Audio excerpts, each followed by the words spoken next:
Welcome back, Dirty Diggers. Today we are changing out the track tensioner seals on our Kubota SVL 75 skid steer. We have already done the right side, and now we're going to do the left side. Enjoy, and please remember to leave a like and subscribe if you find this helpful. Now I'm going to lift up with the bucket, I'm going to lift up the tracks up so we can get another big wooden log under the front, one at the back, so it'll be leaned that way and the tracks off the ground. You want to have 2 people if you can.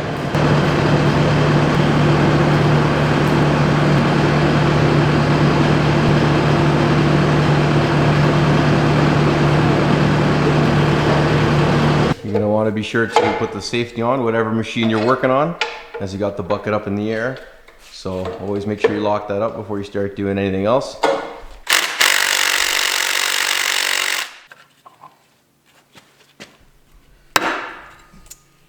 can see there all the grease just got loosened up. As soon as the grease nipple gets taken out, all the grease is free to get pushed out. So we're going to take the rest of that grease out. We're going to try and remove the track off just the front if we can, and because all we have to do is take that front idler out to get to the tensioner, which is just in behind that idler. As you grease there, it pulls the tensioner, which pushes that forward, which is what stretches out the track.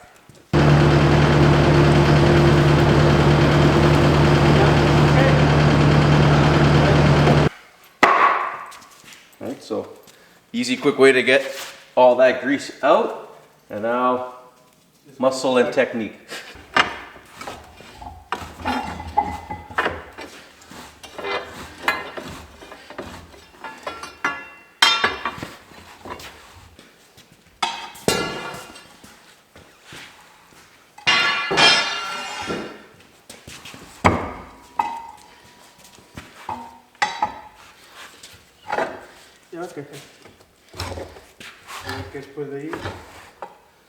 Okay. All right, so you can see there we got the track off to the side. That's all we need, as we're just gonna pull that out. That's just gonna come out. Just using some good old-fashioned strength. Oh, there we go. That's out.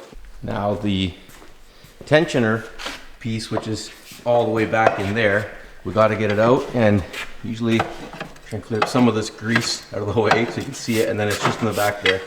You're just gonna get behind it, just really slide it forward, and you can already see it trying to protrude out there. And there we go. That's it there. So pull out the tensioner there where the seals are, expose those. So there we go. You can see the seals are right here. 1, 2, and there's a set for each of those grooves. So 1 and 1 and 1 and 1, and then a dust seal which goes on the top of that. It's not really a kit, but he ordered all the ones we need. So each one is going to have 2 of these guys, the black rubber pieces, 2 of these plastic ones, and then the dust seal, which again goes on top of here. Dust seal, and then 1 white plastic, 1 and 1 rubber, 1 for each one of those grooves on here. And make sure you put them in the right order. The way they are on, put them back the same way. Little tip, you can clean them out in some diesel. Apparently it's very good to get the grease and everything off there.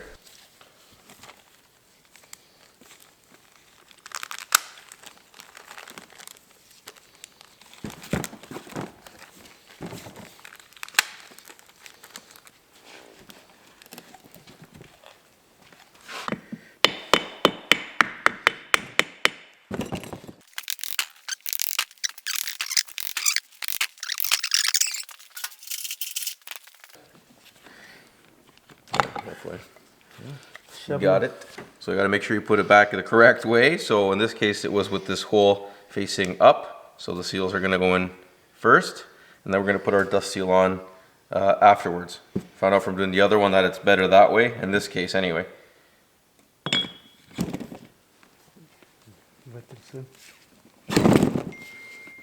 Sometimes helps to give it a little twist. Okay. So we just have a makeshift thing. It goes perfectly around the perimeter of that seal, so it's just going to tap it in nicely.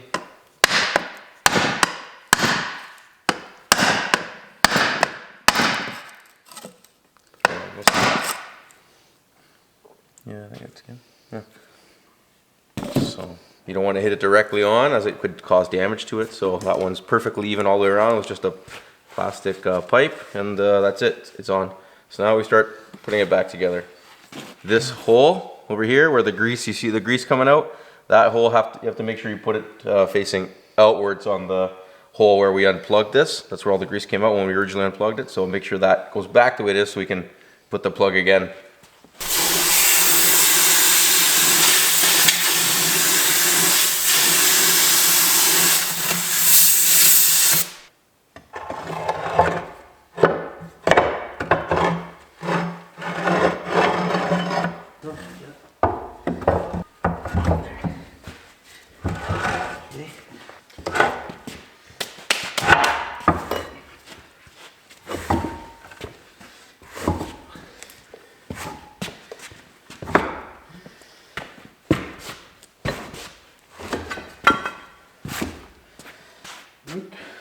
Well, the final step is going to be cleaning that up, screwing back in the grease nipple there, grease it up to the proper tension, and that's it.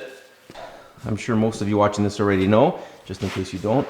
By greasing this, again, what it does is it pushes that forward, that piece we just put in there, and it's going to push this idler forward as well, and then that is what stretches out the track.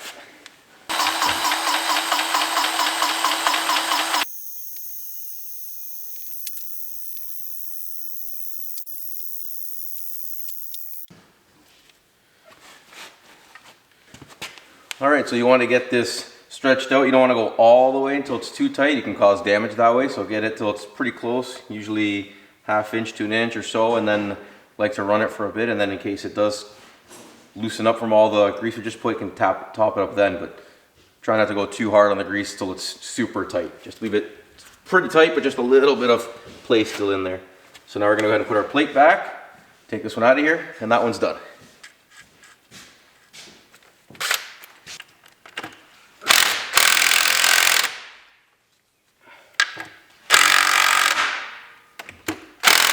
Alright, so that one's all finished up, ready to go and get out of the shop. Start moving on to the next project here.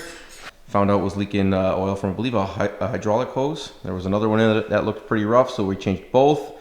Just put those back together and ran it a bit. We're going to make sure that was hopefully the problem, and if it was, get that one all buttoned up and out of here as well.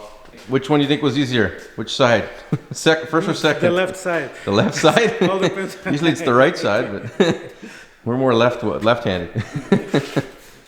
Now this one, the second one, as it should, went a little easier. The first one was a little bit of troubleshooting, but we figured it out. This one went on a little easier. Well, there we go. That's all wrapped up. See you on the next one.